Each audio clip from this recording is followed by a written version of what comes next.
ஜோதிடத்தை பொறுத்த வரைக்கும் கிரகத்தோட சேர்க்கையை வந்து யோகம்னு ஒரு பேர். அது வந்து யோகனாலே ஆஹா ஓஹோன்றதெல்லாம் அர்த்தம் கிடையாது. ஒரு கிரகத்தோட சேர்க்கை வந்து உங்களுக்கு இருக்கு உங்க ஜாதகப்படி அப்படின்னா, உங்களுடைய ஃபேமிலி சர்க்கிள்ல எல்லாரையும் விட நீங்க ஒரு உயர்ந்த நிலையில இருப்பீங்க. அது வந்து ஒரு யோக கிரக சேர்க்கையா நாங்க எடுத்துக்கலாம். ஒரு கிரகம் சேர்ந்து இருந்தாலே அது ஆஹா ஓஹோன்னெல்லாம் இருக்கிறதெல்லாம் அப்பட்டமான பொய். ஸோ சந்திரன் செவ்வாய் இருக்கு அப்படின்னா, சந்திரன் செவ்வாய் இருந்தா சந்திரமங்கல யோகம்னு நம்ம சொல்லுவோம். நீங்க நிறைய ஜாதகங்கள்ல கேட்குறாங்க. சந்திரமங்கல யோகம் இருக்கு. ஏன் ஜாதகத்துல யோகம் வேலை செய்யல? குருமங்கல யோகம் இருக்கு. ஏன் வேலை செய்யலன்னு. ஆனா சந்திரமங்கல யோகமே வந்து இருக்கு அப்படின்னா, செவ்வாய் வந்து முன்னாடி இருந்து சந்திரன் வந்து பின்னாடி இருந்தா அந்த யோகம் வந்து வேலை செய்யாது. சந்திரனை கடந்த செவ்வாய் இருந்தால்தான் அதன் பெயர் சந்திர மங்கள யோகம். குருவை கடந்து செவ்வாய் இருந்தால்தான் குரு மங்கள யோகம். சுக்கிரனை கடந்து செவ்வாய் இருந்தால்தான் பிருகு மங்கள யோகம்.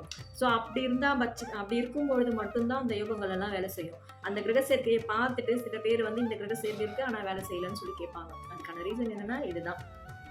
அடுத்து வந்து புத ஆதித்ய யோகம் இருக்கு அப்படின்னுவாங்க. புத ஆதித்ய யோகம். புதனை கடந்த சூரியன் இருக்கக்கூடியதே புத ஆதித்ய யோகம். ஸோ புதன் வந்து நம்ம பார்க்கும்போது என்ன தெரியும்? ஓ புதன் சூரியன் இருக்கு, புதாதித்ய யோகம்னு வந்த ஸ்பீடில் அடிச்சு விடுவாங்க. அது யோகம் கிடையாது. புதனை கடந்து சூரியன் வந்து இருக்கணும். ஆதித்யன்னு சொல்லக்கூடிய சூரியன் வந்து இருக்கணும். அப்படி இருந்தால் மட்டும்தான் அது புத ஆதித்ய யோகம்.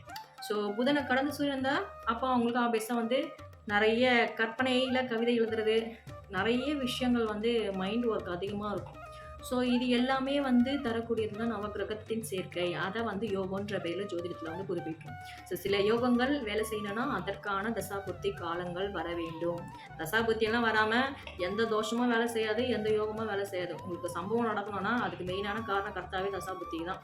தசாபுத்தி தான் உங்களை வந்து வழி நடத்திக்கிட்டே இருக்கிறது உங்களோட தசாபுத்தி தான். ஸோ உங்களுடைய தசாபுத்தி உங்களுக்கு இப்போ கோச்சாரத்தில் எந்த அமைப்பில் நடந்துட்டு இருக்குன்னு நீங்கள் தெரிஞ்சுக்கணும்னா, உங்களுடைய ஜாதகங்களில் உங்களை வழி நடத்தக்கூடியது 6, 8, 12 தசை புத்தி இல்லைனாலே அது உங்களுக்கான ஒரு நல்ல ஒரு தசை தான்.